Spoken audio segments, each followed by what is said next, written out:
Halo semua, kembali lagi pada mata kuliah keterampilan berbicara, yaitu tentang keterampilan berbicara dalam bentuk wawancara. Sebelumnya, saya Amanda Naftasari dengan NIM 22016009.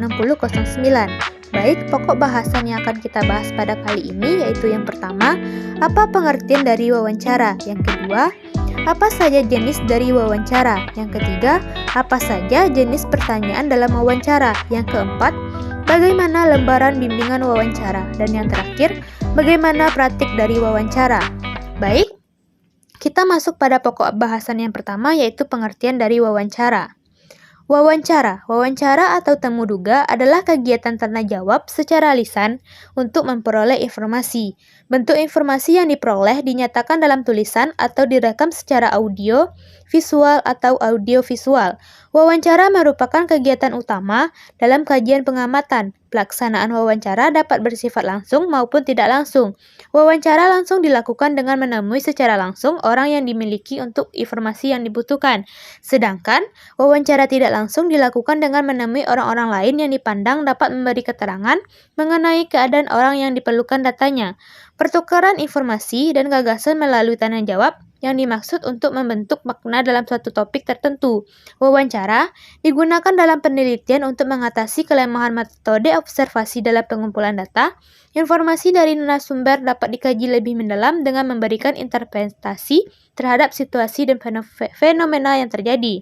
Baik, pokok bahasan yang kedua yaitu jenis dari wawancara. Secara umum, wawancara dibagi atas yaitu yang pertama, wawancara terstruktur. Yaitu jenis pertama dari wawancara adalah wawancara terstruktur atau terpimpin, di mana semua pertanyaan-pertanyaan yang diinginkan diajukan sudah dipersiapkan secara rinci dan lengkap. Kedua, wawancara tidak struktur, yaitu wawancara ini kebalikan dari wawancara terstruktur, di mana pertanyaan-pertanyaan yang diajukan bersifat terbuka. Jenis ini juga biasa disebut dengan wawancara bebas sebab pewawancara dapat menanyakan apa saja kepada narasumber. Yang ketiga yaitu wawancara bebas terpimpin atau wawancara semi-struktur, yaitu wawancara dari gabungan kedua jenis wawancara sebelumnya, di mana pewawancara tetap menyiapkan pertanyaan-pertanyaan yang akan diajukan namun secara garis besar saja. Yang kedua yaitu dari segi pelaksanaannya, wawancara terbagi menjadi yang pertama, wawancara bebas, yaitu pewawancara bebas menanyakan apa saja kepada responden, namun harus diperhatikan bahwa pertanyaan itu berhubungan dengan data-data yang diinginkan. Kedua, wawancara terpimpin, yaitu dalam wawancara ini, pewawancara sudah dibekali dengan daftar pertanyaan yang lengkap dan terinci. Yang ketiga, yaitu wawancara bebas terpimpin, yaitu dalam wawancara ini, pewawancara mengkombinasikan wawancara bebas dengan wawancara terpimpin. Dalam pelaksanaannya, pewawancara sudah membawa pedoman tentang apa-apa yang ditanyakan secara garis besar.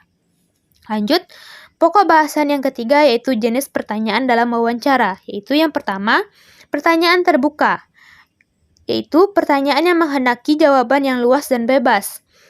Yaitu artinya, penjawab bisa menentukan sendiri bagaimana bentuk jawaban dan sepanjang apa jawaban itu hendak diberikan. Yang kedua, pertanyaan hipotetik terbuka. Ini hampir sama gayanya dengan pertanyaan terbuka, yang membedakan hanya struktur pertanyaan itu sendiri. Pada pertanyaan hipotetik terbuka, penanyanya dapat membuat pertanyaan lebih luas dengan memberikan beberapa keterangan untuk menyesuaikan dengan situasi wawancara. Yang ketiga, pertanyaan langsung. Pertanyaan ini menghendaki jawaban singkat dan kadang-kadang dapat dijawab dengan ya atau tidak. Yang keempat, pertanyaan tertutup adalah pertanyaan yang membatasi warga gerak penjawab, bahkan kemungkinan jawaban telah tersedia. Yang kelima, pertanyaan bebas, yaitu pertanyaan yang menimbulkan beban berat bagi penjawab. Yang keenam, pertanyaan terpimpin, yaitu pertanyaan yang diikuti dengan arahan jawaban. Pertanyaan terpimpin sangat membantu dalam mengetahui sepanjang jauh mana penjawab setuju dengan pendapat atau pandangan penanya.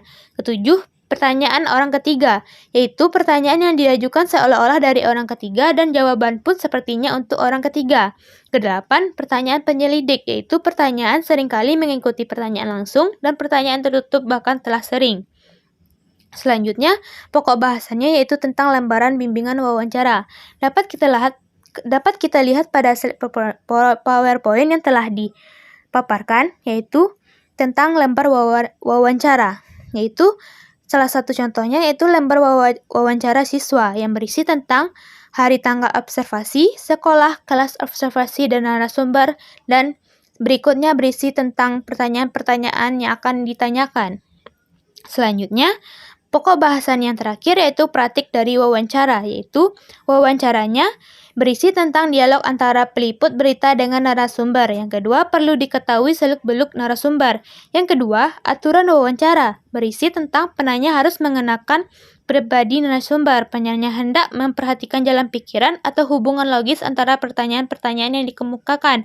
Selanjutnya, penanya sebaiknya memberikan kuesioner dan narasumber hendaknya membaca hasil catatan wawancara. Yang ketiga, jenis pertanyaan, yaitu meliputi pertanyaan informatif, pertanyaan untuk mengontrol, pertanyaan menjebak, pertanyaan untuk mengaktifkan, pertanyaan sokrates, pertanyaan ofensif, pertanyaan untuk membuka masalah baru, dan pertanyaan untuk menutup pembicaraan, pertanyaan alternatif, pertanyaan balik, dan pertanyaan provokatif, pertanyaan irigasi, dan pertanyaan untuk pembuka pembicaraan. Baik, sekian paparan materi yang saya jelaskan. Maaf apabila ada kesalahan dalam penyebutan kata-kata. Mohon maaf saya ucapkan Assalamualaikum warahmatullahi wabarakatuh. Sampai jumpa. Terima kasih.